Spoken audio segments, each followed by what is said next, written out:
C'est le bon? Ah. Oui, c'est lequel? Non, c'est le bon, mais ici, il faut que je...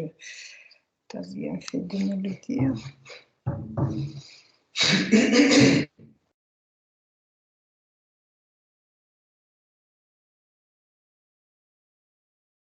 Tu nous entends?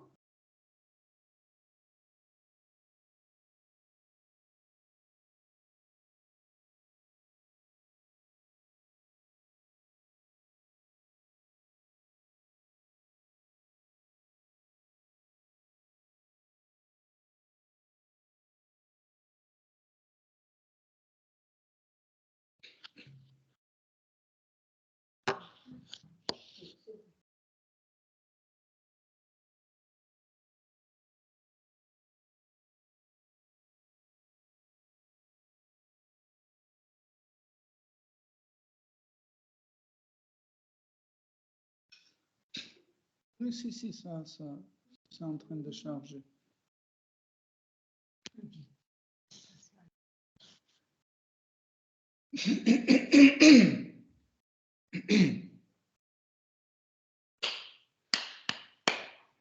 Samsara davanalalitya loka pranaya karunyagnagnatan samsara davanalalitya loka pranaya karunyagnagnatan ratasya kalyana gunarnavasya Vande Guru Shri Charanarvindam Pradasya Kaya Gunarnavasya Vande Guru Shri Charanarvindam Mahaprabhu Kirtanani Jagita Vaditramadyan Manasurasena Mahaprabhu Kirtanani Jagita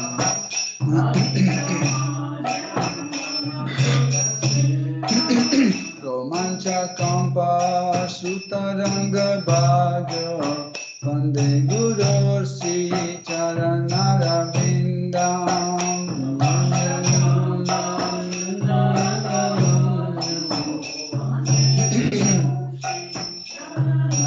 Arvindam Shri Vigraharatana Nityanana Shingaratan Mandiram Arjanada Shri Vigraharatana Nityanana Shingaratan Mandiram Arjanada Yuktasya Bhaktam Shaniyunjatopi Vande Guru Sri Charanarvindam Yuktasya Bhaktam Shaniyunjatopi Vande Guru Sri Charanarvindam Chaturvida Sri Bhagavat Prasada Svadvanatritan Hari Bhakta Sankhan Chaturvida Sri Bhagavat Prasada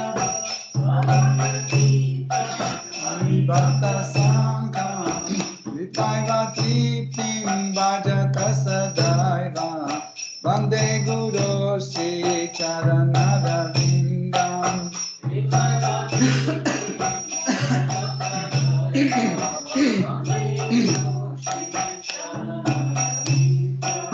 Shirapika Matavayoda Pada Mathurya Lila Gunarupanam Nam Shirapika Matavayoda Pada Mathurya Lila Gunarupanam Nam Ratikshana Spadana Lolupasya Vande Guru Sri Charanarvindam Ratikshana Sadhana Lolupasya Vande Guru Sri Charanarvindam Nikunjayu no Ratikshani Sita Yaya Liti Rukira Pekshaniya Nikunjayu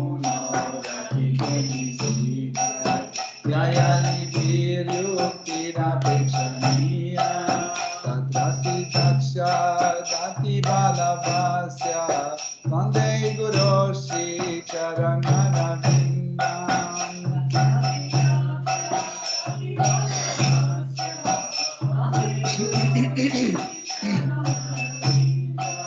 Sakshataritvena Samastra Shastra Muktastatha Bhavyata Eva Sadhi Sakshataritvena Samastra Shastra Muktastatha Bhavyata Eva Sadhi Kintu Praporya Priya Eva Tasya Vande Guru Shri Charanaravinda Kintu Praporya Priya Eva Tasya Vande Guru Shri Charanaravinda Yasya Prasada Bhagavat Prasada Yasya Prasada Nagati Kutopi Yasya Prasada Bhagavat Prasada Yasya Prasada Nagati Kutopi Dayastu Vam Tasya Yashastri Santyam Vande Guru Shri Charanaravinda Dayastu Vam Tasya Yashastri Santyam Vande Guru Shri Vande Guru Shri Charanarvindam Vande Guru Shri Charanarvindam Vande Guru Shri Charanarvindam Vande Guru Shri Charanarvindam Nama Om Vishnu Padaya Krishna Prestaya Bhutale Srimate Bhakti Vedanta Swami Niti Namine Namah Om Vishnu Padaya Krishna Prestaya Bhutale Srimate Bhakti Vedanta Swami Niti Namine Namaste Saraswati Gauravani Pracharine Nirvishesha Sunyavadi Paschatyadesatarine Namaste Saraswati Gauravani Pracharine Nirvishesha Sunyavadi Paschatyadesatarine Jaya Shri Krishna Chaitanya Prabhu Nityananda Shri Advaita Gadadhara Shivasadi Gaura Bhaktavrinda Jaya Shri Krishna Chaitanya Prabhu Nityananda Shri Advaita Gadadhara Shivasadi Gaura Bhaktavrinda Shri Krishna Chaitanya Prabhu Nityananda Shri Advaita Gadadhara Shivasadi Gaura Bhaktavrinda Shri Krishna Chaitanya Prabhu Nityananda Shri Advaita Gadadhara Shivasadi Gaura Bhaktavrinda Hare Krishna Krishna Krishna Hare Hare Hare Rama Rama Rama Hare Hare Hare Krishna Krishna Krishna Hare Hare Hare Rama Rama Rama Hare Hare Hare Krishna Krishna Krishna Hare Hare Hare Rama Rama Rama Hare Hare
Gopi Jana Balaka Girivaratari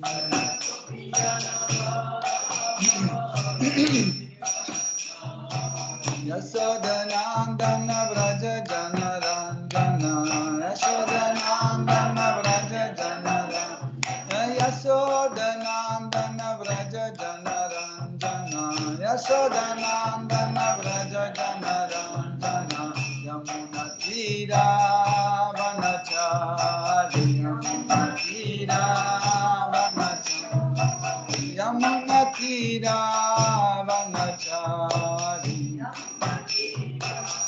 Vanachari Jaya Radha Madhava Kunja Bihari Jaya Radha Madhava Kunja Bihari Jaya Radha Madhava Kunja Bihari Kunja Bihari Jaya Jaya Shri Sachi Sudhava Chandra Gadadhara Shivasati Gaura Bhakta Vrinda Ki Jai Shri Jagannath Swami Patita Pavana Ki Jai Shri Jagannath Shri Baladev Shri Mati Subhadra Devi Ki Jai Jai Sitaram Lakshman Hanuman Bharata Shatrugna Yudha Dharma Ki Jai Jai Shri Shri Radha Govinda Ki Jai Shri Shri Gauranga Nitai Goswami Ki Jai Shri Shri Gaur Nitai Ki Jai Jai Shri Shri Lakshmi Narasimha Prahlad Maharaj Shri Sudarshan Chakra Ki Jai Tulsi Maharani Bhakti Devi Ki Jai Saraswati Devi Ki Jai Shri Guru Parampara Ki Jai Srila Prabhupada Patita Pavana Ki Jai Tut Glava Devata Sangha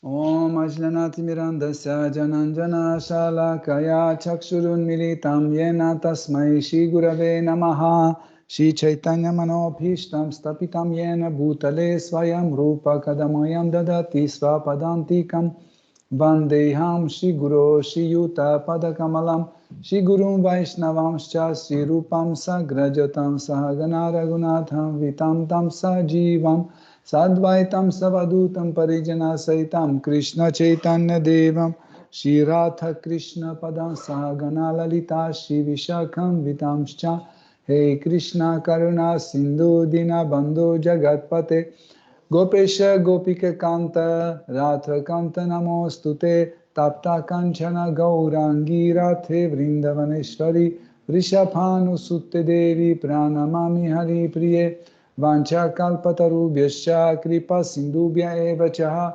Patitanam Pavanebhyo Vaishnavebhyo Namo Namaham Nama Om Vishnu Padaya Krishna Prishtaya Bhutale Shrimate Bhaktivedanta Swami Niti Namine Namaste Sarasvate Deve Gauravani Pracharine Nirvishesha Shunyavadi Paschatya Desha Tarine Jai Shri Krishna Chaitanya Prabhu Nityananda Shri Advaita Gadadhara Shivasadi Gaur Bhakta Vrinda Hare Krishna Krishna Krishna Hare Hare Hare Rama Rama Rama Hare Hare Hare Nam Hare Nam Eva Kevalam Kalo Nasteva Gatiranyataha Om Namo Bhagavate Vasudevaya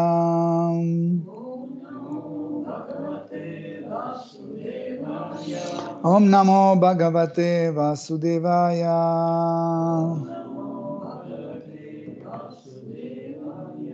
Om Namo Bhagavate Vasudevaya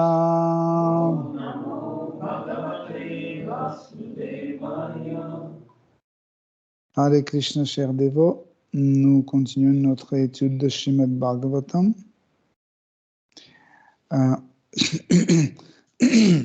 Aujourd'hui, nous commençons à lire à partir de 4e chant, 26e chapitre, à partir de verset 10.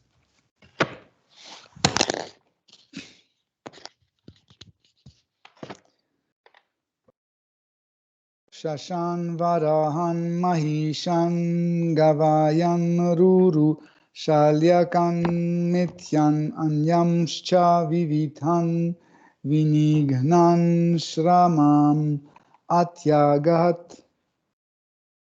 La traduction de sa divine grâce Bhaktivedanta Swami Prabhupada et son commentaire. Verset 10. Ce fut ainsi que le roi Puranjana tua de nombreux animaux, des lapins, des sangliers, des buffles, des bisons, des cerfs noirs, les porcs épiques et toutes sortes de gibier. Après ce carnage, il éprouva une grande lassitude. Tenant reporté par sa divine grâce Bhaktivedanta Swami Prabhupada. Celui qui se trouve sous la signe de l'ignorance se rend coupable de nombreux péchés. Dans le Bhakti Rasamrita Sindhu, Srila Rupa Goswami enseigne que l'homme ne s'adonne au péché que par l'ignorance. Or, une vie de péché conduit obligatoirement à la souffrance. Ceux qui ne disposent pas à la connaissance et qui enfreignent les lois de l'État sont passibles d'une peine. Les lois de la nature sont toutes aussi inflexible. Si un enfant met la main dans le feu, il sera obligatoirement brûlé. Bien que ce ne soit qu'un enfant, ce qu'il ignore les propriétés du feu. Nous constatons donc que même si un enfant enfreint les lois de la nature, il ne faut s'attendre à aucune compassion. Ce n'est que l'ignorance qui conduit l'homme à enfreindre les lois de la nature, car celui qui accède au savoir cesse de commettre des actes répréhensibles. Le roi éprouva une grande lassitude après avoir tué tant d'animaux. Lorsqu'un homme entre en contact avec un saint personnage, il devient conscient des lois implacables de la nature et se tourne vers la religion. Les hommes sans religion sont pareils à des animaux, mais notre mouvement pour la conscience de Krishna leur permet d'accéder à une certaine compréhension des choses telles qu'elles sont et d'abandonner les 4 formes d'activité répréhensibles que sont une vie sexuelle illicite, le fait de se nourrir de chair animale, le jeu de hasard et l'usage d'excitants et l'autre substance toxique. Tel est le début d'une vie orientée vers la religion. Ceux qui se prétendent religieux et qui se livrent à ces 4 activités coupables ne sont que des imposteurs. On ne peut en effet concilier la religion avec des activités pécheresses. Celui qui souhaite sincèrement mener une vie religieuse et emprunter la voie du salut doit obligatoirement accepter ces 4 règles fondamentales. Même s'il est le plus grand des pécheurs, celui qui reçoit le savoir du maître spirituel approprié, qui se répand de ses anciennes activités répréhensibles et qui s'engage à ne plus en commettre, compte aussitôt parmi les êtres qui pourraient un jour retourner à Dieu dans leur demeure originelle. Ceci n'est possible que pour celui qui se plie aux règles données par les Shastras et qui suit un maître spirituel authentique. Le verset suivant, juste le verset. Le verset 11. Le roi Puranjana orna alors son corps de parure convenable. Il s'enduisit également d'une pulle de sandales odorantes et plaça autour de son cou des guirlandes de fleurs. Il se trouva ainsi parfaitement rafraîchi, après quoi il se mit en quête de sa reine. Jusqu'au fin chapitre. Fin chapitre, ok. Lorsqu'il eut calmé sa faim et étanché sa soif par un bon repas, le roi Puranjana se sentit tout joyeux. Au lieu de parvenir au niveau de conscience supérieure, il fut victime de Cupidon et éprouva le besoin de trouver sa femme qui lui donnait toute satisfaction dans sa vie conjugale.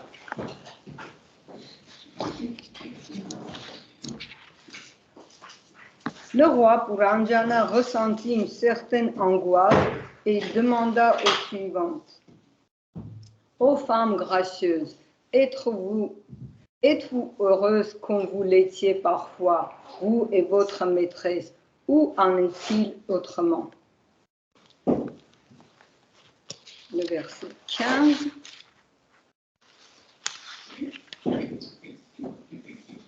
Le roi Puranjana dit: je ne comprends pas pourquoi mes biens domestiques n'ont plus pour moi le même attrait. J'en conclus que s'il n'y a ni mère ni épouse dévouée au foyer, celui-ci est comparable à un char dépourvu de roues. Quel est l'insensé qui voudrait monter sur un char aussi inutile? Verset 16. Veuillez m'indiquer où se trouve cette charmante dame qui m'a toujours sauvée, toujours sauvée lorsque je me noyais dans l'océan du danger. Vous nous entendez bien? C'est bon? On a entendu avant la lecture de Rasalila. Ça a coupé en plein milieu. Ah, ça a coupé. Bon, on va reprendre. Pas dès le début, tu veux dire. Ah, ok. On va reprendre au verset 20. Si ça vous va. Verset 20. Étant donné que le roi était passé maître dans l'art de flatter, il calma peu à peu sa reine. Il lui toucha d'abord les pieds, puis l'élança affectueusement, l'asseyant sur ses genoux, lui tint ses propos. Verset 21. Le roi Puranjana dit: ô chère et belle épouse, lorsqu'un maître attache l'un de ses gens à son service personnel, mais ne le punit pas pour ses offenses, on doit considérer ce serviteur comme un être infortuné. Verset 22. Ô ma nymphe délicate, lorsqu'un maître réprimande son serviteur, ce dernier doit y voir la marque d'une grande miséricorde. Celui qui en éprouve de la colère doit être considéré comme un sot, car il ne sait pas qu'il s'agit là du devoir d'un véritable ami. Verset 23. Chère épouse, tes dents sont vraiment ravissantes, et tes traits charmeurs te donnent un air pensif.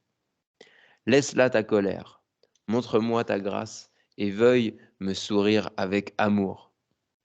Lorsqu'un sourire épanoui sur ton beau visage rehaussera l'éclat de tes merveilleux cheveux au noir bleuté et la finesse de ton nez joliment relevé, et lorsque j'entendrai tes douces paroles, alors tu m'apparaîtras encore plus belle. Tu me charmeras et tu feras de moi ton obligé. Ô toi qui règnes sur ma vie et que je respecte infiniment. Verset 24.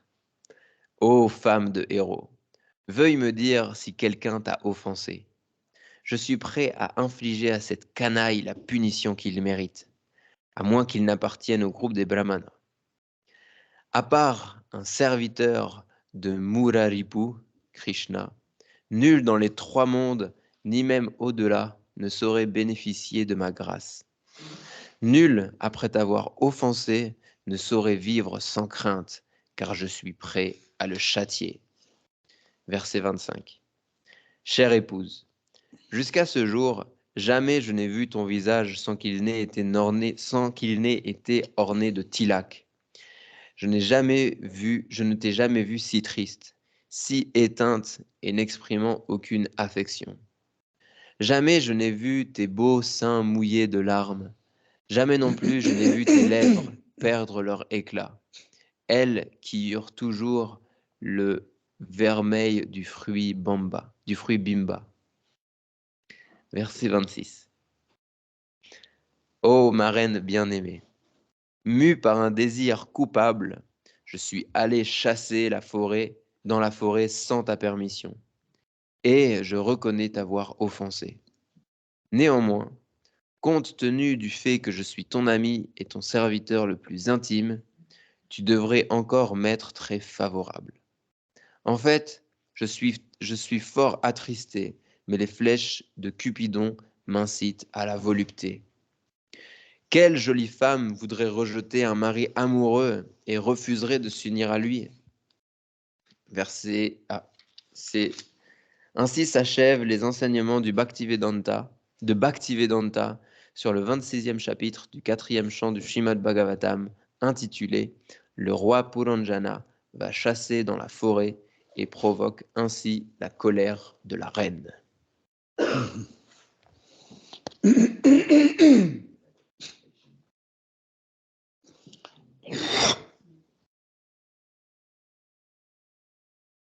Traduction?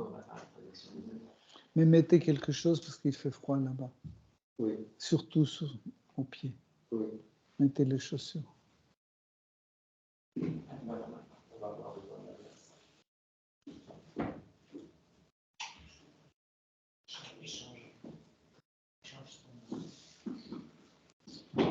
Ok.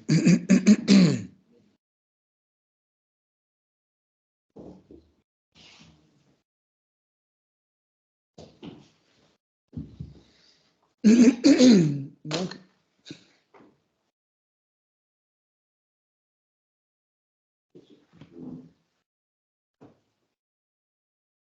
c'est bon, les dévots sont confortablement installés. Désolé. C'est bon? Ok. Donc,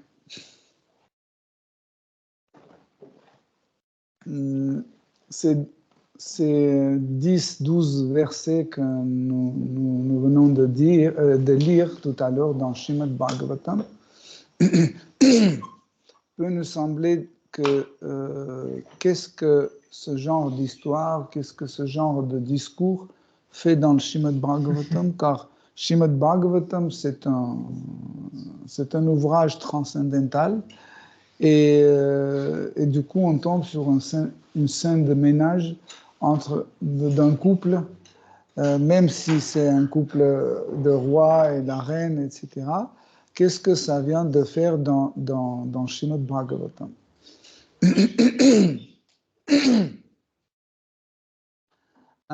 En réalité, Srimad Bhagavatam a une particularité d'utiliser tout type de discours pour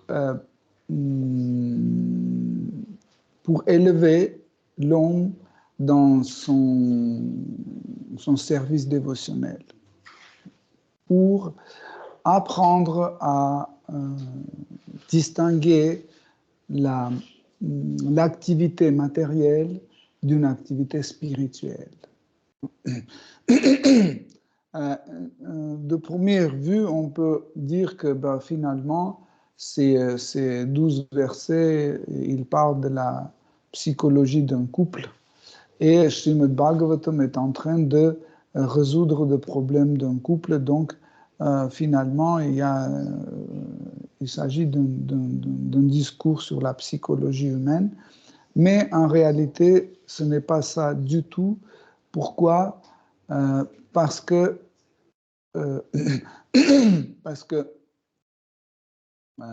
Narada Muni montre que, en fait, même un psychologue comme roi Puranjana, qui arrive à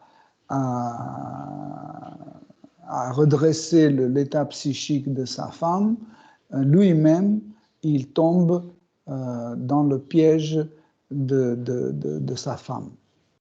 En réalité, aujourd'hui, si quelqu'un est perturbé psychologiquement, en fait, quand on dit la folie, en général, quand on parle de la folie, il s'agit d'une perturbation de notre intellect. Ça veut dire l'intelligence est construite de telle façon que ça ne fonctionne pas correctement, et la dispersion des valeurs dans notre intelligence n'est pas correcte. Donc, si on veut aider quelqu'un qui est psychiquement perturbé, nous devons remettre les valeurs de ce monde à leur place exacte. Donc, qu'est-ce que cela veut dire, hein? Par exemple, quand vous voulez mesurer quelque chose, il vous faut un mètre, hein? Par exemple, je ne peux pas dire la longueur de cette table si je n'ai pas une unité de mesure, hein?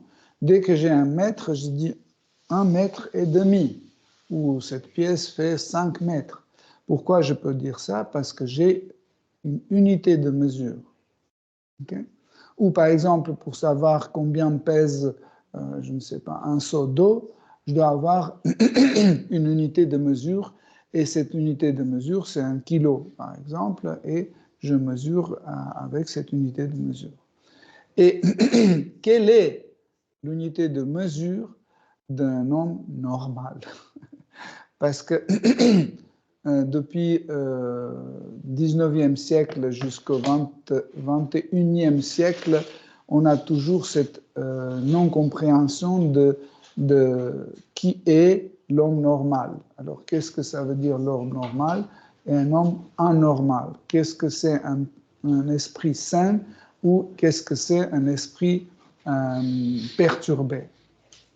Donc, nous ne pouvons pas prendre comme unité de mesure ou d'échelle correcte une proposition d'un homme, même si cet homme est très intelligent, même si cet homme est très puissant, il possède même les pouvoirs mystiques, etc., etc. Nous ne pouvons pas le prendre comme unité de mesure ou unité d'échelle correcte pour savoir si cette personne est normale ou anormale. Pourquoi? Parce que cette personne même, il a les 4 défauts, hein? Et un des défauts les plus importants de cette personne, c'est qu'il a les sens imparfaits. Nous ne pouvons pas corriger quelqu'un, nous ne pouvons pas élever quelqu'un, enseigner quelqu'un si nos sens sont pas parfaits. Dans ce cas-là, on peut dire, bah, écoutez, tous les êtres vivants sont imparfaits, donc ça veut dire personne ne peut devenir gourou, n'est-ce pas? Personne ne peut devenir gourou parce que lui-même, il est un être, il est un atma, une âme qui possède toujours ces 4 imperfections. Donc, comment il peut devenir gourou? Ben justement, les shastras expliquent que c'est pas la personne qui est gourou, mais c'est Krishna qui est dans cette personne qui est gourou. Oui? Parce que gourou, c'est quelqu'un qui est impeccable dans sa conduite, dans ses pensées, dans ses mesures, dans ses maîtrises de sens, etc. Et seule personne qui peut être comme ça, c'est Krishna. Ça veut dire gourou dans un être humain, c'est Krishna. Okay? Mais dans ce cas-là, on peut dire, mais qu'est-ce qu'il fait dans ce cas-là, cet Atma Shakti, cette personne, si tout à sa place est fait par Krishna? Okay? Donc, justement, le gourou, il s'appuie sur les instructions de Krishna. Gourou qui ne parle pas de Krishna, gourou qui ne met pas comme argument les écrits de Shastra, qui ne dirige pas son discours dans la bonne direction, qui est le bhakti, hein, c'est un charlatan, un business guru, on peut dire, ou un menteur, et nous ne devons pas suivre cette personne. Pourquoi? Pourquoi?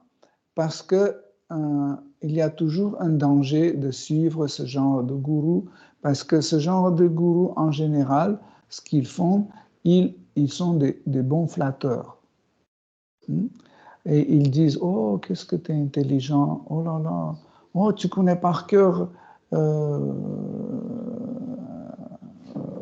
Gaurarati, waouh, tu as des qualités brahmaniques, wow, etc.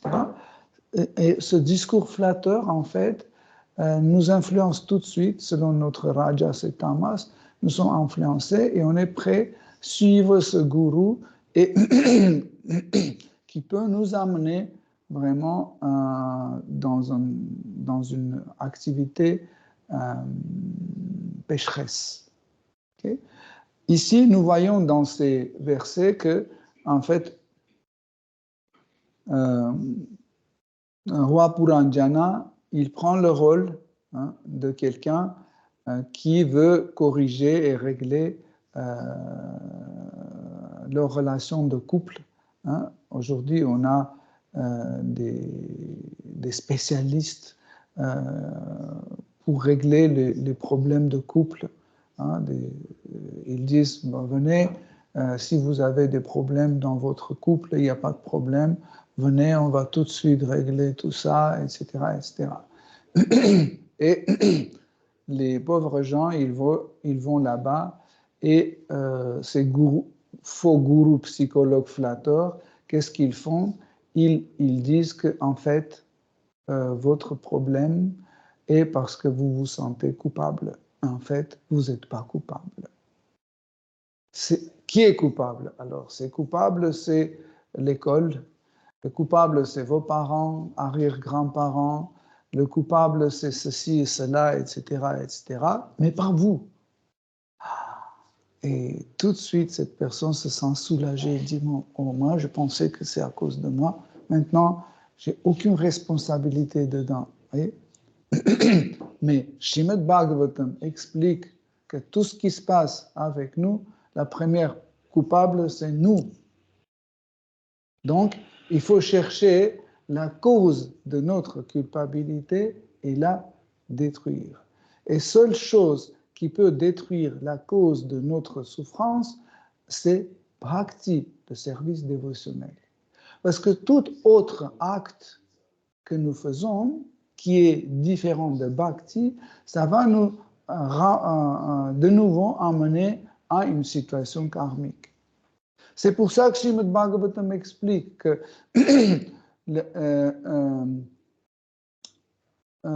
les efforts que nous faisons pour sortir de la souffrance font nous souffrir beaucoup plus que la souffrance même. Vous avez compris?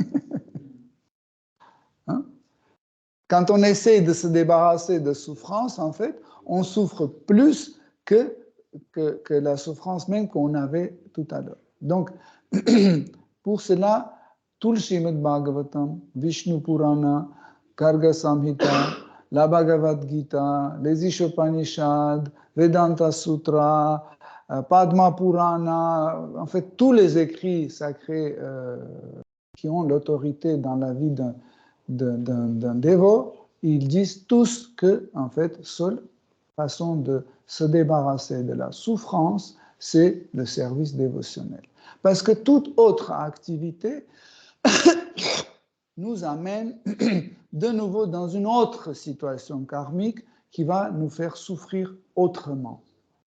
Parce que si nous pensons qu'on peut débarrasser de notre souffrance à travers des méthodes et des techniques différentes, comme par exemple technique de méditation, technique comment on dit, quand tu nies. Non, quand tu... nier. Négation. Non, le rejet. Bon, le principe de nier tout. Je comprends ce que tu voilà. Négation. Quand tu dis je ne suis pas ça, je ne suis pas ça, etc., etc., c'est pas moi, etc. Bref, aucune technique, en fait, etc., ne peuvent pas nous enlever la cause de notre souffrance. Parce que chaque méthode technique que nous utilisons, même la technique de hypnose, la technique de la concentration, etc., c'est juste un soulagement temporaire. Comme par exemple, quand on a faim, ok, parce que notre estomac est vide, on a faim, et pour résoudre ce problème, qu'est-ce qu'on fait? On mange. Okay? Quand on mange, on tombe tout de suite dans l'illusion que ce problème est réglé.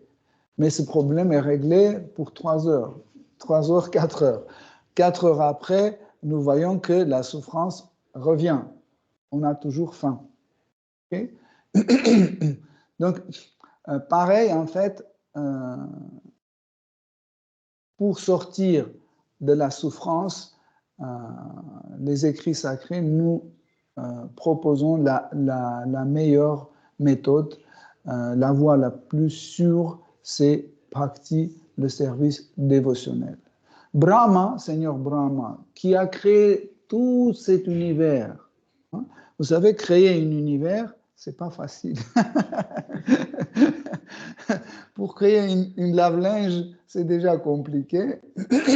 Mais pour créer un univers, c'est hyper compliqué. Mais lui-même, Brahma, qui est la personne la plus intelligente de ce monde, il a dit, j'ai étudié tous les écrits sacrés, j'ai créé cet univers, les êtres vivants, etc. Et finalement, ma conclusion, c'est que seul refuge de se libérer de ces souffrances, c'est de s'abandonner à Seigneur suprême Shri Krishna et le servir avec l'amour et dévotion. Et du coup, il y a des gens qui se croient plus intelligents que Brahma, ils se croient plus forts que les écrits sacrés, et ils disent que voilà, oui, mais c'est vrai que c'est comme ça, mais nous, on va faire ça, on va faire ça, on va faire ça. Et ça entraîne de nouveau dans l'être vivant dans une crise profonde. Pourquoi? Parce que ce genre de solution ramène la personne dans une autre fausse identification. La personne pense qu'il est... bon, par exemple, aujourd'hui, il y a une pratique comme quelqu'un qui est perturbé mentalement, il arrive, on commence lui à apprendre la psychologie et on lui dit que maintenant c'est toi-même qui vas sauver la vie des autres, tu vas devenir toi-même psychologue. Et cette personne prend la nouvelle identification à la place de larguer, se désidentifier avec cette identification, et cette personne s'identifie de nouveau avec une autre faux ego, ça lui fait double faux ego, et le problème vient dans une impasse. Et cette impasse lui semble une solution, comme quelqu'un qui, pour se débarrasser d'un problème, il boit de l'alcool. C'est vrai, tout le monde a essayé ça. Hein, quand vous avez un problème, 2 grands verres de vodka, et le problème part. On dit, voilà, vous vous cassez la tête, etc., psychologue, Srimad Bhagavatam, etc., c'est tout simple. Tu prends 2 verres de vodka, hop, et le problème est... Dès que le problème revient, bah, tu prends encore 2. Vous comprenez? Mais en fait, parce que cette identification avec ce corps, avec notre corps subtil, corps grossier, en fait, ne va pas nous sortir de ce problème. Tous les problèmes, comme dans ces versets expriment Narada Muni et Srila Prabhupada analyse bien, vient de tamas. De tamas et bien sûr de rajas. En fait, le tamas, c'est la graine de péché.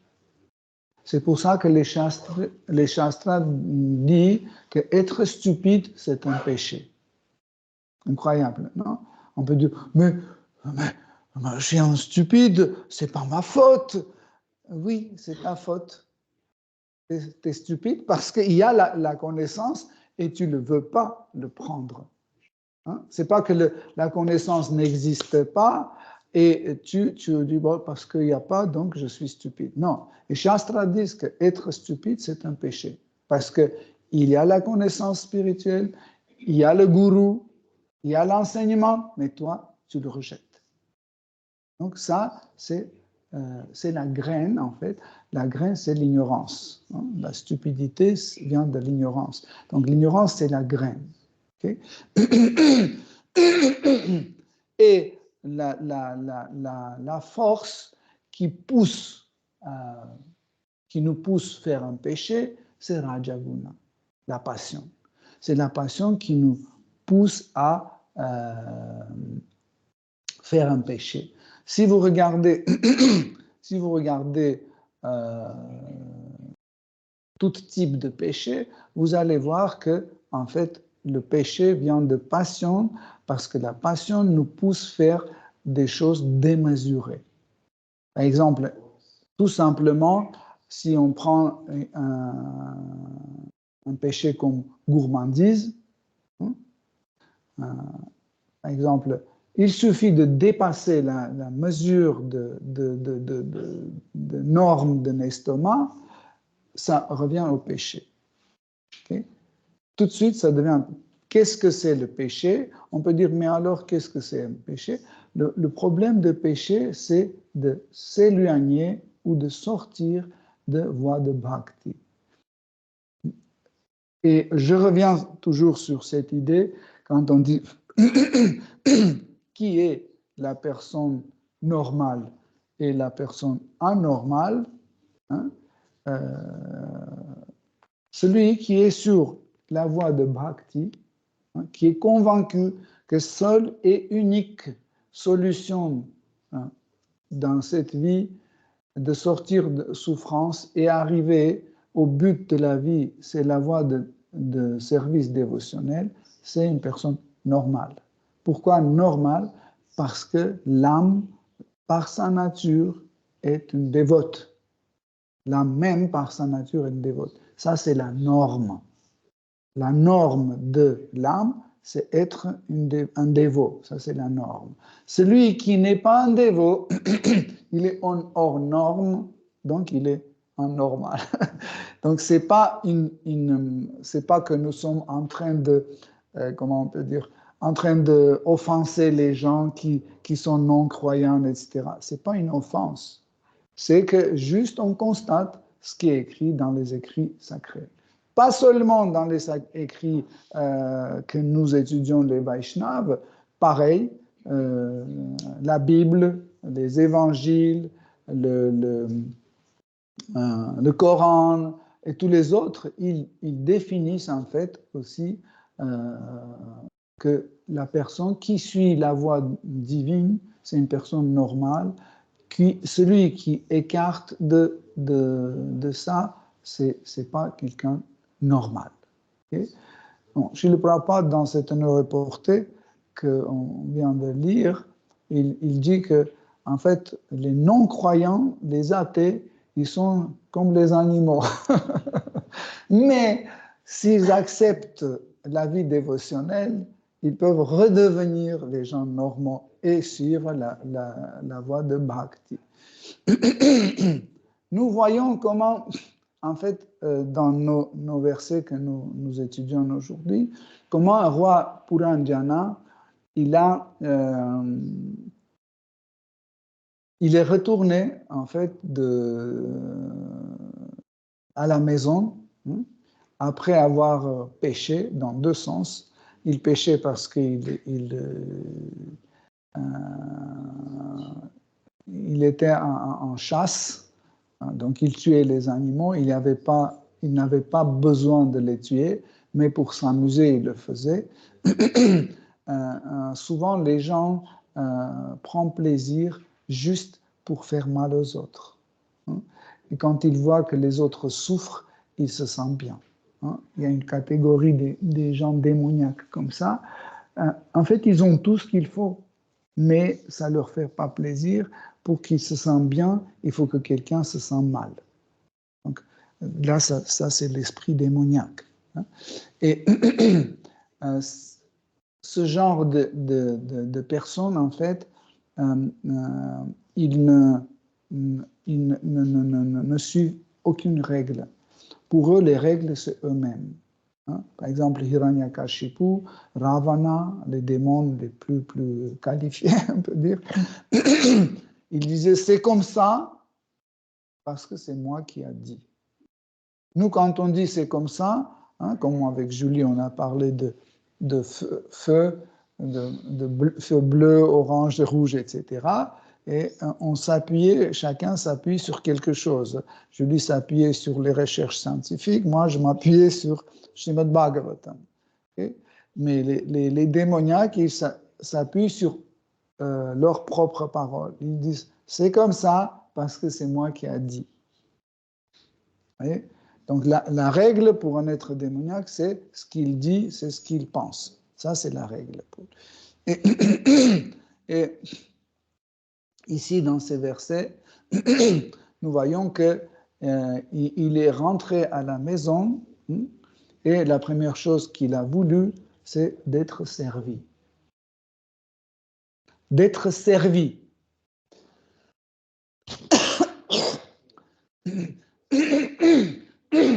En fait,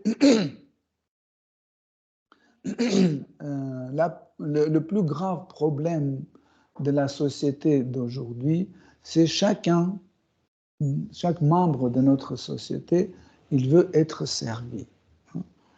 Pourquoi? Pourquoi les gens aiment bien aller au resto? Parce qu'on peut manger mieux chez nous. Mais parce que là-bas, tu es servi. Et quand tu es servi, tu te sens satisfait parce que tu es quelqu'un important. On te dit bonjour madame, on t'emmène la chaise, on t'emmène le repas, etc. Et tu te sens quelqu'un important, etc., etc. Donc, pareil dans toutes les circonstances, toutes les situations, quand il y a un choix de choisir, est-ce que devenir celui qui doit être servi ou devenir serviteur, nous choisissons toujours être servi. Ça, c'est la maladie de ce monde matériel. Pourquoi? Parce que, en fait, c'est l'ignorance, le tamas qui nous tente toujours prendre la position de jouisseur ou celui qui va être servi. Okay? En fait, cette tendance crée des mauvaises relations parmi les êtres humains. Par exemple, pourquoi il y a des problèmes de couple? Pourquoi il y a des problèmes entre les parents et les enfants? Pourquoi il y a des problèmes entre les collègues au travail, etc. Pourquoi? C'est toujours parce que chacun veut être servi et il ne veut pas servir les autres. C'est ça le problème le plus grave. Par exemple, quand les gens forment un couple, pardon, quand les gens forment un couple, ils choisissent toujours, ils commencent à faire un contrat. Un homme et une femme, ils commencent à faire un contrat. Donc, on va faire comme ça, on va faire comme ça, tu vas faire comme ça, tu me donnes, voilà, contrat d'exploitation réciproque. Tu me donnes ça, je te donne ça. Donc, tu vas faire ça, moi, je vais faire ça. Aujourd'hui, malheureusement, dans notre mouvement, dans notre ISKCON, dans le mouvement spirituel que Srila Prabhupada a créé, il y a des changements et en fait, la vie spirituelle s'est transformée chez la plupart des dévots, s'est transformée sur les relations familiales, sur l'idée de devoir féminin, devoir masculin, etc., etc. Et à la place de consacrer leur vie à servir à Krishna, à lire les livres sacrés, méditer sur le service dévotionnel, etc., ce que nous cherchons, c'est être servi, en fait, parce que je souffre. On dit, je souffre et c'est flagrant. D'abord, je veux me débarrasser de souffrance et après, je vais devenir un dévot. Tant que je souffre, je ne peux pas être un dévot. Ça, c'est une fausse théorie, hein, on a parlé de ça, appelée Kaitava. Kaitava, c'est une fausse théorie, la voie de mensonge, en fait, tromperie, la voie de tromperie, Kaitava. Et comme ça, les gens pensent que tout d'abord, nous devons devenir quelqu'un dans Sattva Guna. On doit d'abord devenir quelqu'un honnête, d'abord on doit devenir quelqu'un respectueux, etc. Et c'est après on peut commencer à pratiquer Bhakti Yoga. Les Shastras disent tout à fait le contraire, car Bhakti ne dépend ni de nos autres actes pieux, ni de Sattva Guna, ni de connaissances que nous avons dans les Shastras. Bhakti dépend seulement de notre désir d'avoir Bhakti. Si vous étudiez Srimad Bhagavatam, Ramayana, Vishnu Purana et les autres, vous allez voir concrètement que les gens, les bandits, carrément les bandits, les sales pécheurs, etc., ils deviennent bhakta, sans accumuler l'expérience d'actes pieux, sans être influencé par Sattva Guna ou autre. Ils se sont transformés en bhakta. Pourquoi? Parce que à côté, il y avait un bhakta. C'est comme si vous êtes à côté de quelqu'un qui n'a pas les microbes d'une maladie, vous ne serez jamais contaminé. Okay? Mais si vous êtes à côté de quelqu'un qui a des virus, il y a toujours une chance d'être contaminé. Pourquoi? C'est pour cette raison, en fait, les Shastras disent qu'il faut toujours chercher l'association des gens qui sont contaminés par Bhakti. Comme ça, il y a une forte chance d'être contaminé par Bhakta. Sinon, si nous pensons qu'il faut vraiment qu'on s'associe avec les gens gentils, heureux, propres, qui parlent d'une façon très poliment, etc., qui ne font pas des bêtises, etc. Comme ça, on va devenir très heureux et on va chercher toujours le bonheur. On va assurer un bonheur. C'est ce que Roi Puranjana croit avoir. Il pense que s'il suit, en fait, s'il suit cette voie de régler les problèmes entre couples, c'est ce qu'il est en train de faire. C'est pour ça qu'il flatte sa femme, il dit « Oh, tu es un ange, tu es très belle, etc. etc. » Avec la flatterie, il veut regagner son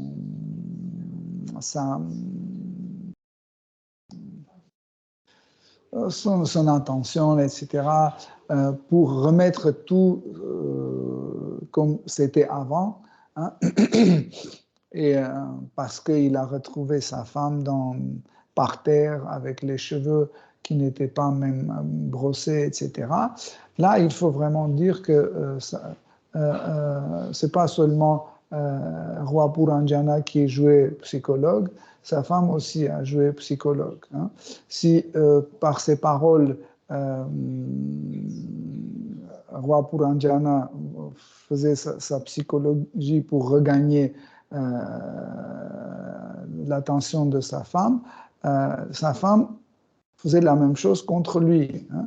Elle savait bien que s'il vient, il voit comment elle est par terre, couchée directement sur la terre, avec les cheveux démêlés, etc., sans maquillage, etc., il va tout de suite avoir la pitié et tout de suite il fera tout pour elle. Vous voyez? Donc chacun fait son truc. Vous voyez? Ça veut dire qu'au final, en fait, régler le problème de couple, ça veut dire que faire un bon contrat où chacun de nouveau s'engage à servir l'autre. Il dit, OK, donc tu me sers tant, je te sers tant. Tu me sers 20 points, je te sers 20 points. Si tu me sers 10, je vais te servir 10. Vous voyez? Donc, moi, j'impose un minimum, mon minimum, c'est 30. Si tu n'assures pas, je m'en vais.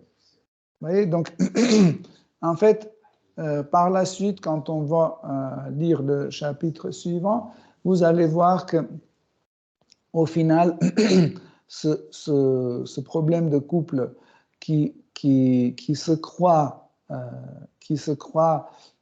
régler cette affaire, en fait, entre le couple, et qui croient qu'ils vont vivre heureux. Narada Muni raconte la suite de cette histoire, où on voit que finalement, ce n'était pas une solution, et au final, leur vie devient un enfer.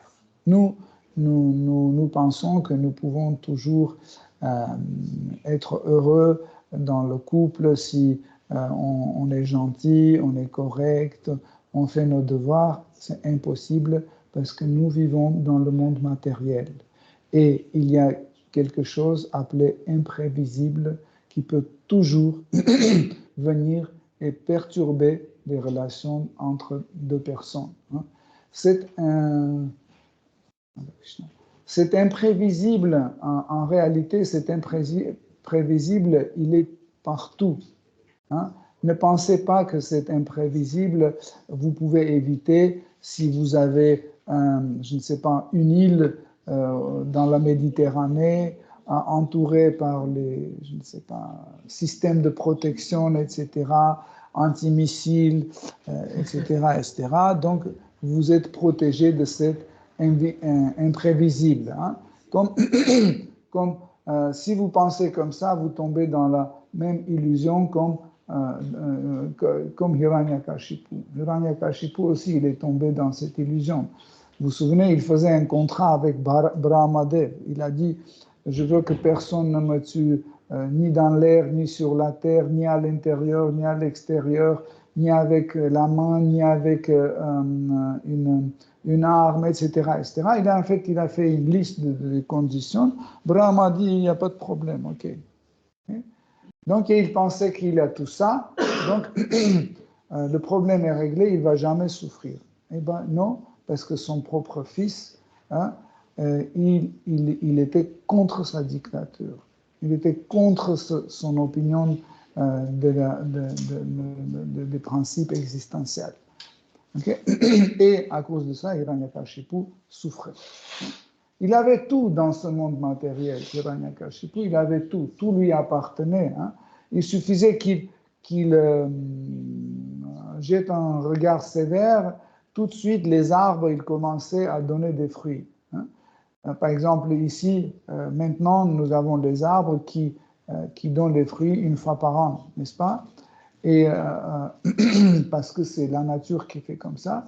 Et quand c'était Hiranyakashipu qui était le maître d'univers, entre guillemets, donc les fruitiers, ils donnaient des fruits toute l'année. Il n'attendait pas la saison, parce que s'il attendait la saison, etc., il serait puni. Hein. Ils avaient peur tous de Hiranyakashipu. Donc, vous imaginez, et une personne comme ça, il souffrait toujours. Nous pensons que nous pouvons résoudre ce problème de couple, le problème entre les amis, de problèmes entre les parents, les enfants, entre les collègues, etc. Nous ne pouvons pas parce qu'il y aura toujours ce imprévisible. Et celui qui veut en fait aider à quelqu'un, hein, il est toujours sous l'influence de cet imprévisible.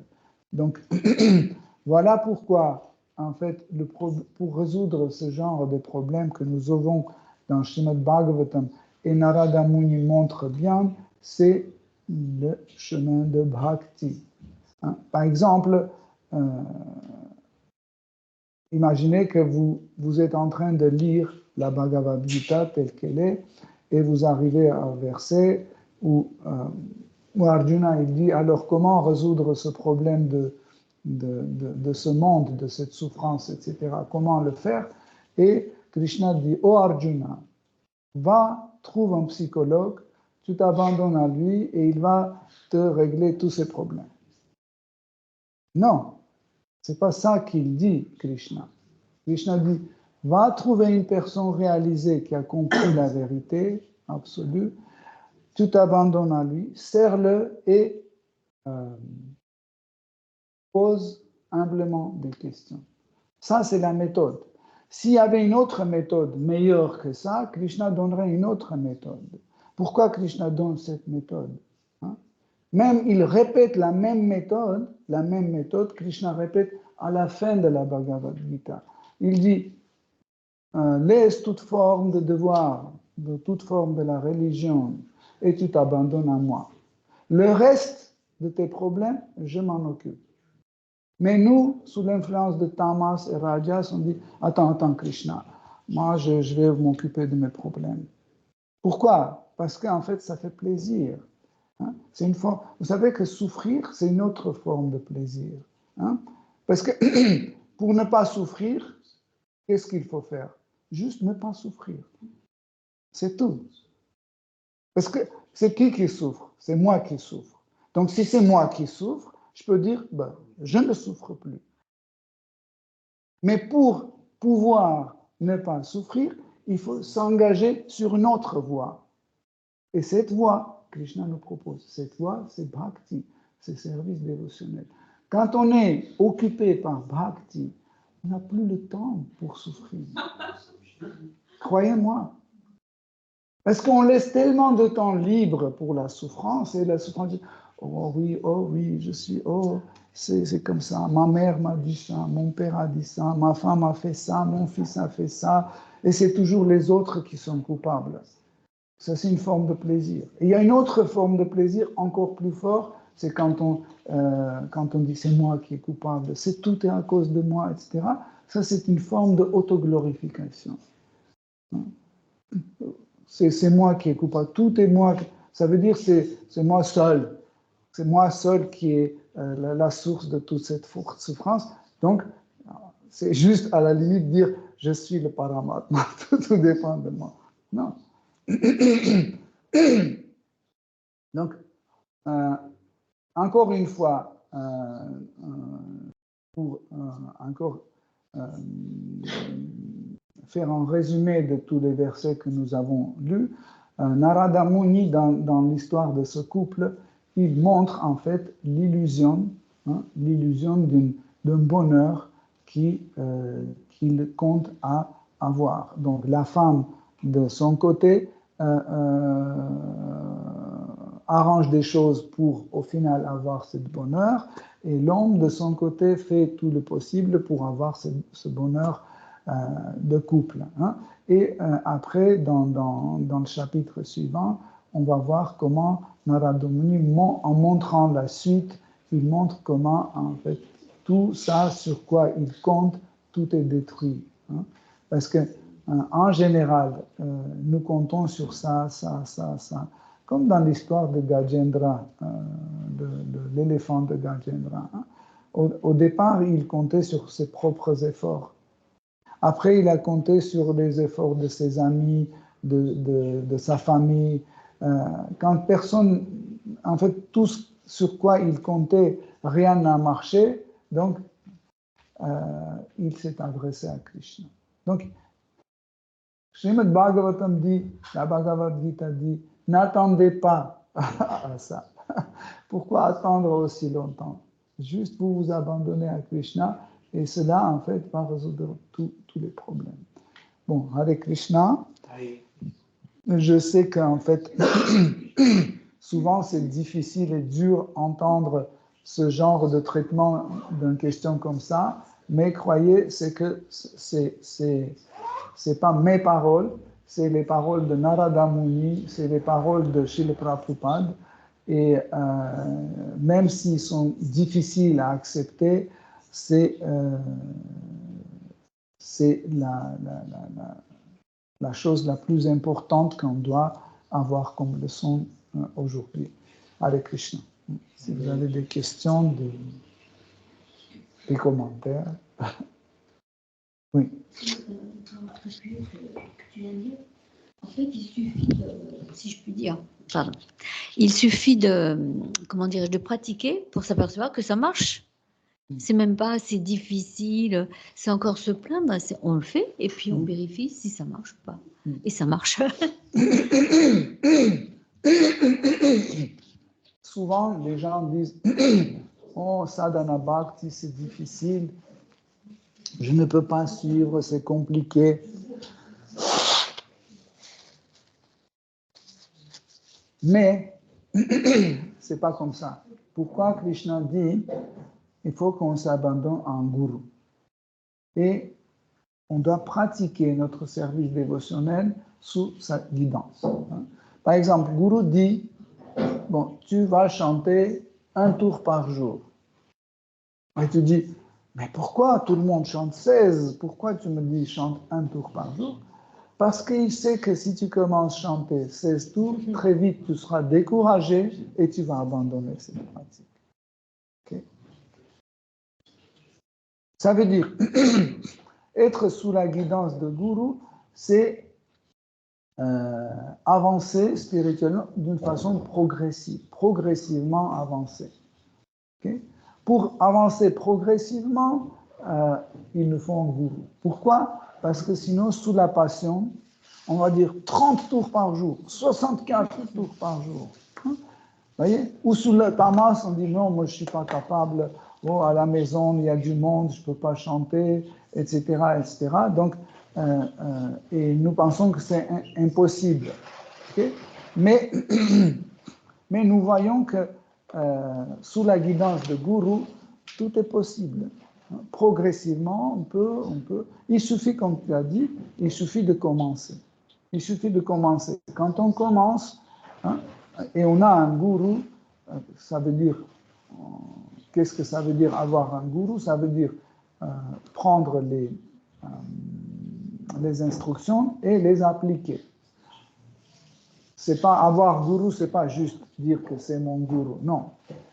Avoir gourou, ça veut dire appliquer les instructions de gourou. Ça veut dire que vous avez un gourou. Comme ça, progressivement, on avance dans notre vie spirituelle. Progressivement, ça peut durer 5 ans, ça peut durer 10 ans, ça peut durer 5 vies, pas de problème. Le plus important, c'est de rester sur le bon chemin. Voyez? Si vous êtes dans le bon chemin, mais vous êtes faible, etc., faible d'esprit, faible de corps, etc., vous avancez. Lentement, mais vous avancez dans la bonne direction. Mais si vous êtes rapide, mais vous écartez, voyez, rapidement, vous allez vous retrouver ailleurs, complètement ailleurs. C'est pour ça que le plus important, c'est être dans la bonne voie.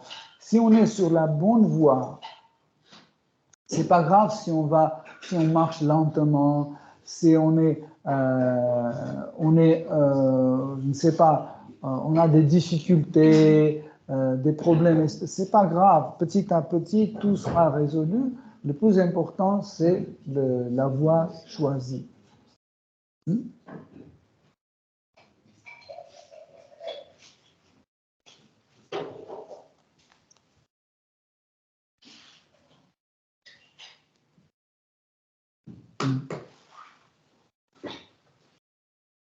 Julie, tu peux passer le micro.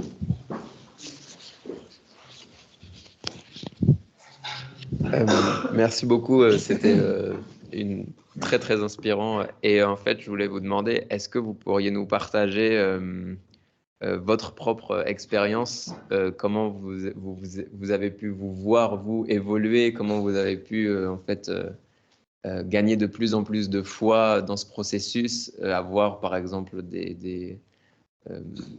plus de désir à servir, plus de désir à ou alors des choses dont vous vous êtes débarrassé, je ne sais pas, mais C'est une question un peu rétrospective sur moi-même. si vous voulez vous êtes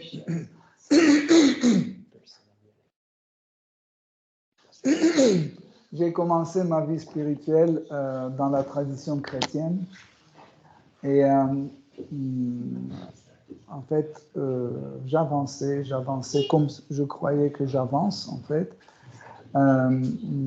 parce que la première chose qui était flattant pour moi, c'est que je pensais je suis un fidèle de Dieu.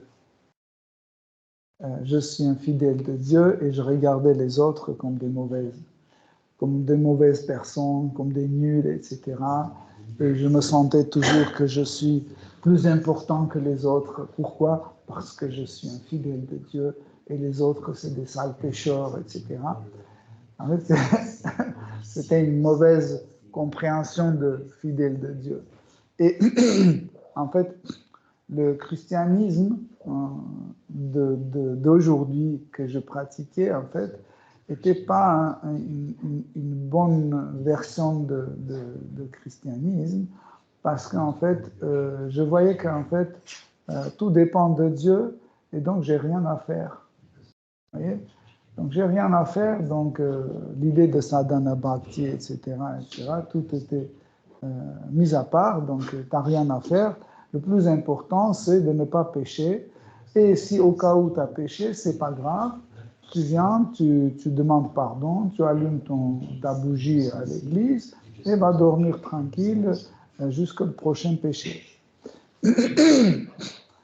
Donc c'était ma vision des choses. Et petit à petit, en fait, l'absence de gourou, de maître spirituel authentique qui pouvait me guider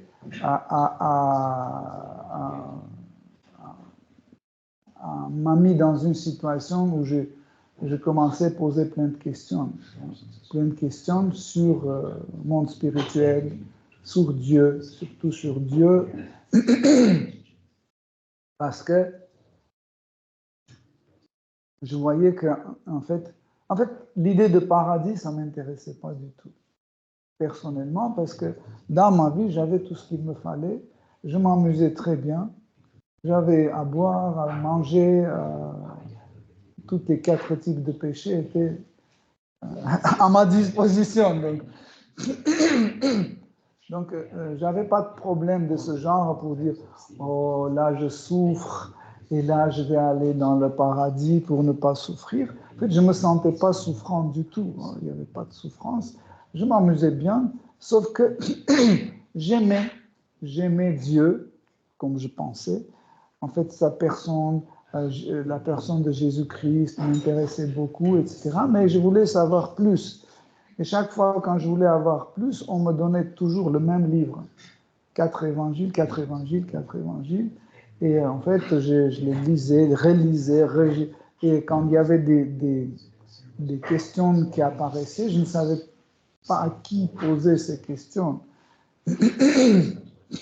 À qui je pouvais poser ces questions. Je demandais aux prêtres de l'église, etc., qui ne connaissaient rien du tout. Après, j'ai commencé à faire un pèlerinage d'une secte à l'autre.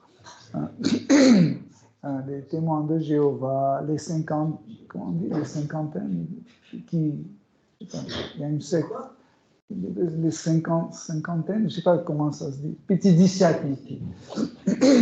Après, c'était les évangélistes. Après, il y avait plein de différents. Et même, il y avait une secte dont le nom j'ai oublié, qui qui, comme il rentrait dans la méditation, il parlait des langues inconnues, des trucs comme ça. Il y a plein de trucs. J'ai fait un grand pèlerinage et personnellement, j'ai rien trouvé parce qu'en fait, j'ai compris que ce que je cherche, c'est l'amour.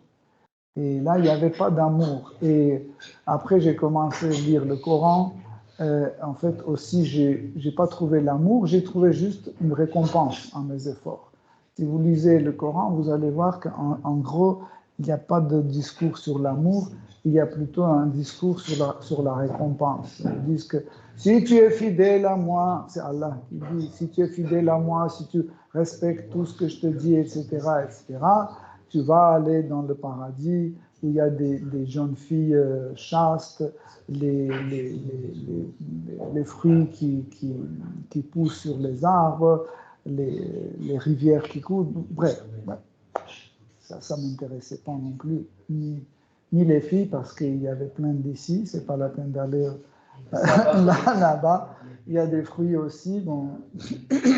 Mais l'amour, ce qui m'intéressait, c'est vraiment l'amour, parce qu'en fait, je voyais qu'en fait, ce qu'on appelle l'amour dans ce monde matériel est défectueux.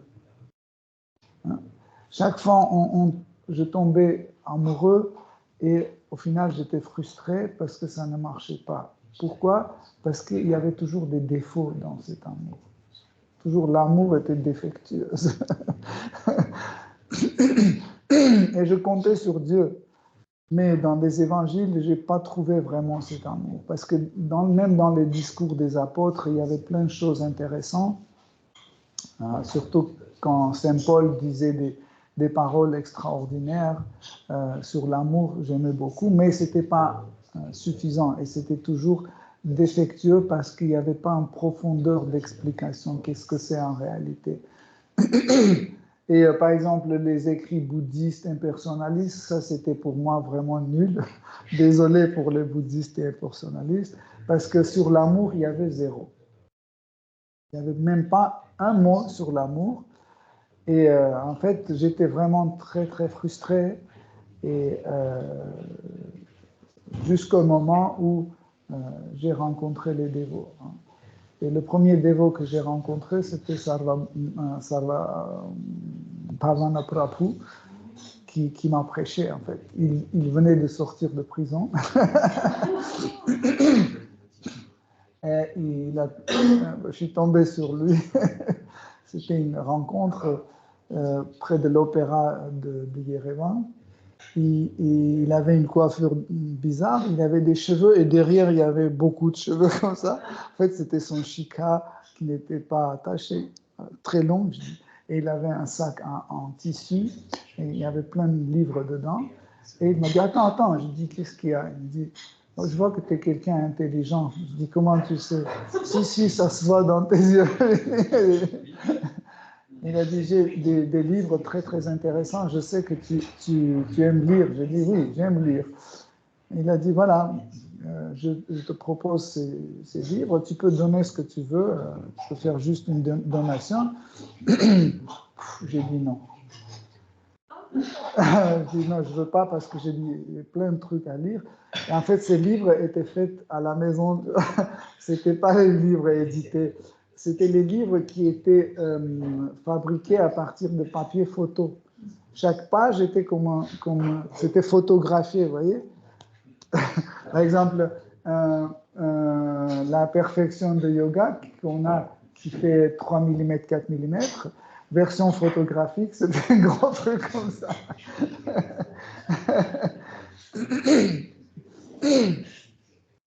Et après, je dis non, j'ai pas d'argent, je ne veux pas. Il a dit, ok, je te donne. Il m'a offert ce livre.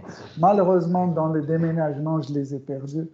J'en avais quelques-uns, mais j'ai encore un qui est photocopié, que j'ai encore, ce livre. Oui, mais il y en a un qui est même sans couverture. Prabhupada Lilamrita de cette époque aussi.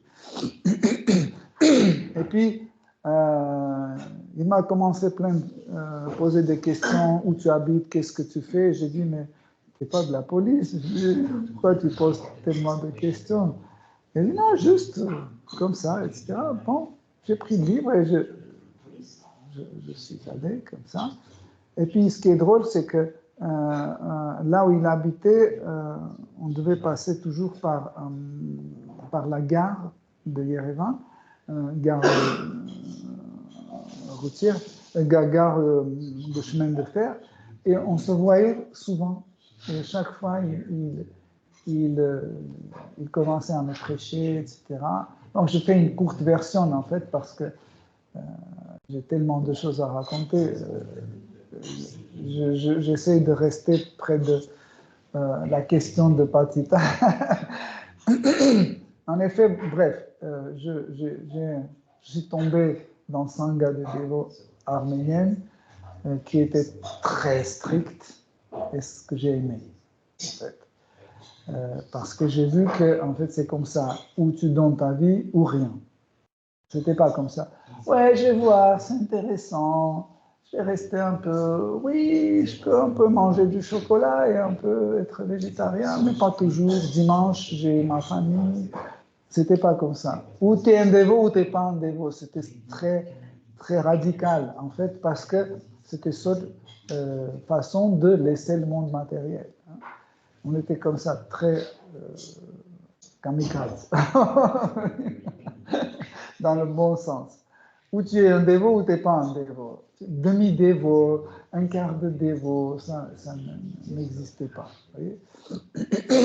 Donc, mais en fait, les premiers pas dans Sadhana Bhakti, c'était compliqué. Pourquoi? Parce que on n'avait pas beaucoup de dévots qualifiés.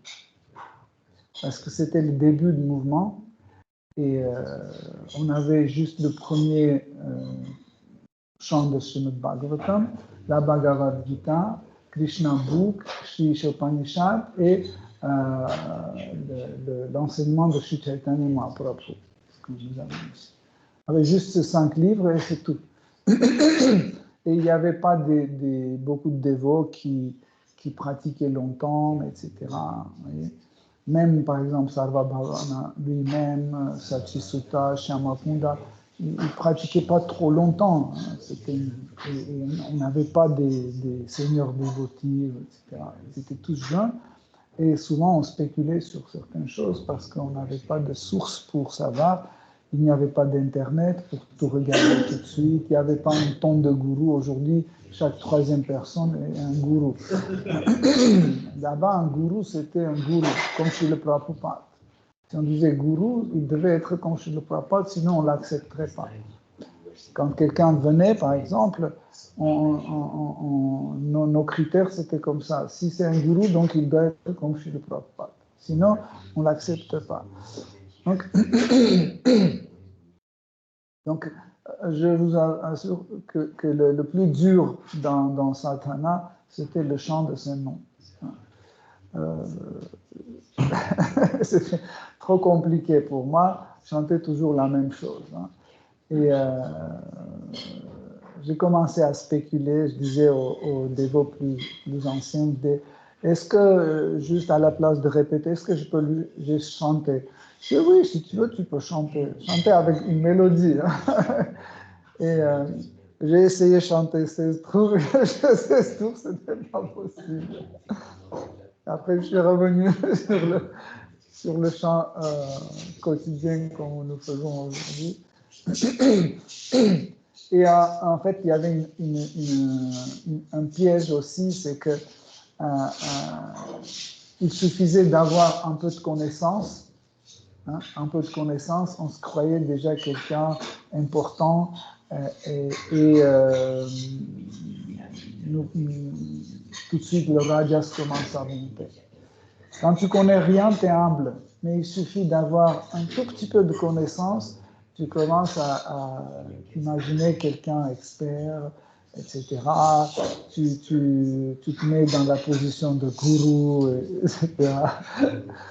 Mais des fois, c'était les situations qui nous obligeaient de se trouver dans les positions dans lesquelles on n'était pas qualifié. Par exemple, il fallait donner des classes de Srimad Bhagavatam. Okay? Et moi, je donnais des classes de Srimad Bhagavatam sur seulement les pages que j'ai lues. Par exemple, il y avait le verset 5. Donc, demain, je dois donner le verset 5. Donc, je lisais le verset 5, le teneur reporté de Prabhupada, etc. Et le lendemain matin, j'allais donner la conférence sur ce verset. C'est tout. Mais on ne savait pas qu'est-ce qu'il y a dans le Srimad Bhagavatam.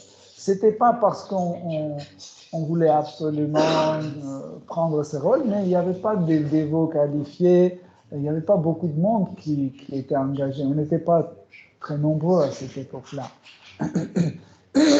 Et comme ça, en fait, j'ai commencé à donner les conférences sur Srimad Bhagavatam. Ça fait déjà 33 ans depuis que je suis venu chez les dévots, j'ai commencé. Et petit à petit, plus j'avançais dans la conscience de Krishna, je voyais qu'en fait, je ne connais rien du tout. En fait, la connaissance transcendantale a une capacité, plus tu connais, plus tu avances dans la connaissance transcendantale, plus tu comprends que tu ne connais rien du tout. C'est pas que tu vas dire « Oh, Prabhu, oh, Mataji, je ne connais rien du tout ». Non, c'est vraiment, tu arrives, tu montes sur Vyasasana et tu vois que tu ne connais rien du tout.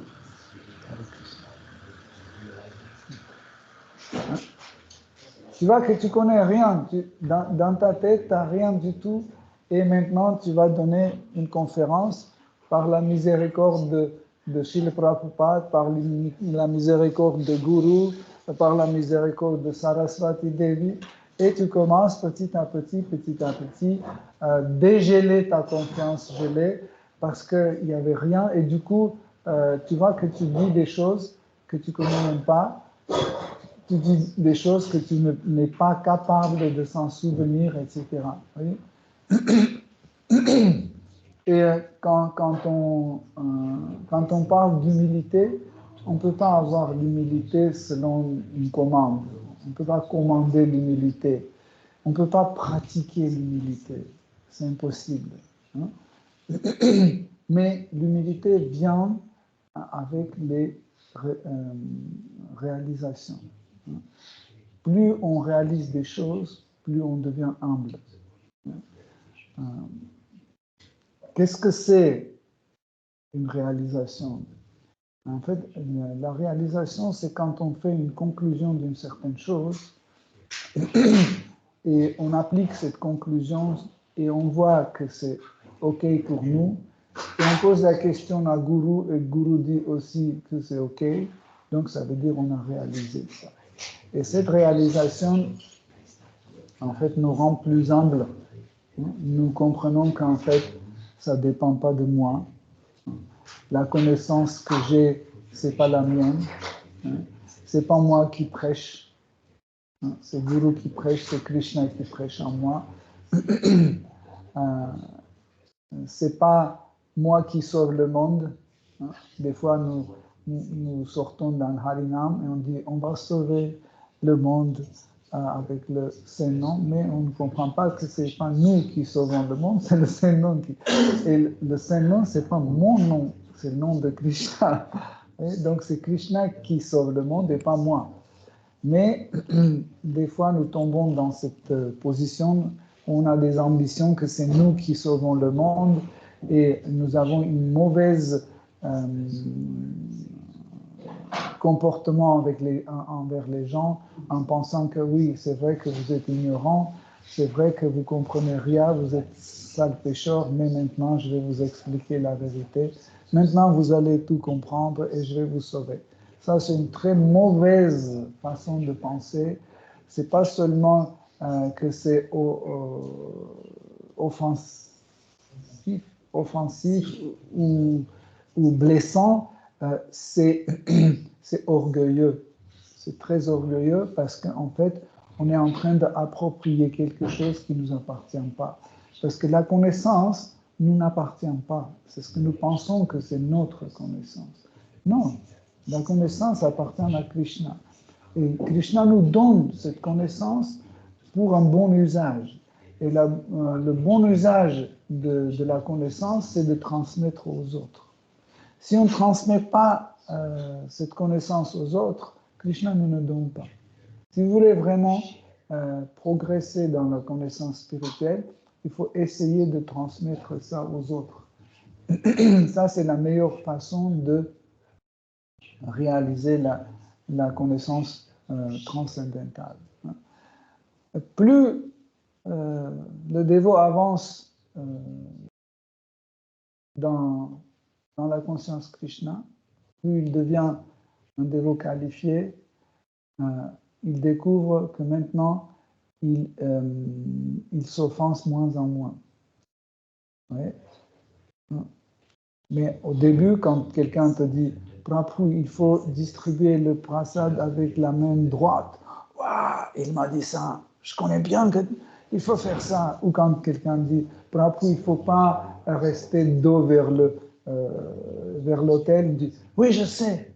T'es qui? Qu'est-ce que... » Non. Là, même si quelqu'un nous offense, on n'est pas offensé. Ça, c'est la preuve que nous avons avancé dans la conscience Krishna. Quand quelqu'un dit sur nous quelque chose, quand quelqu'un fait quelque chose, et tout de suite on est offensé, etc., ça veut dire qu'on est encore très loin. Très loin. Parce que nous avons toujours ce discours « Oh, l'âme est Satchitananda Vigraha », etc. Ok? Ça veut dire, si cette Satchitananda Vigraha se comporte comme un sale pécheur, mais il reste toujours Satchitananda Vigraha. Donc, autre chose, en fait, qui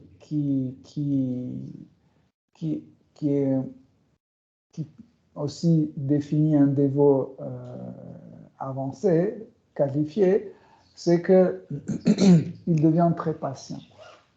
Il devient très, très patient. Il peut répéter la même chose 5 fois, 10 fois, 1000 fois. Par exemple, quand quelqu'un arrive et dit « Prabhu, est-ce que vous pouvez m'expliquer les 4 principes que je dois suivre ?» Quand on est un kanishta, on dit, quand on est un néophyte, on dit « Va demander quelqu'un d'autre. » Ils vont t'expliquer. Moi, je ne suis pas pour ça ici. Je suis ici pour vous expliquer les rasas, les choses compliquées, ou je ne sais pas, Sankhya philosophie, etc. Et ce type de choses, 4 principes, ça ne me concerne pas. Demandez aux autres. Non. Si 150 fois quelqu'un pose la question, pourquoi l'âme, on ne peut pas diviser?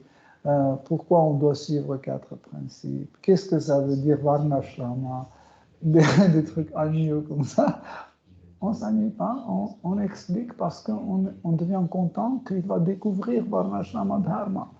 Pour moi, par exemple, c'est un sujet complètement pas intéressant du tout. J'aime pas. Mais si quelqu'un pose cette question, on doit être heureux parce que si on lui raconte ça, donc il va être heureux, il va découvrir, il va rentrer chez lui, il va dire « Ah bon, finalement, maintenant je sais qu'il y a 4 varnas et 4 principes, et il y a aussi Sanatana Dharma.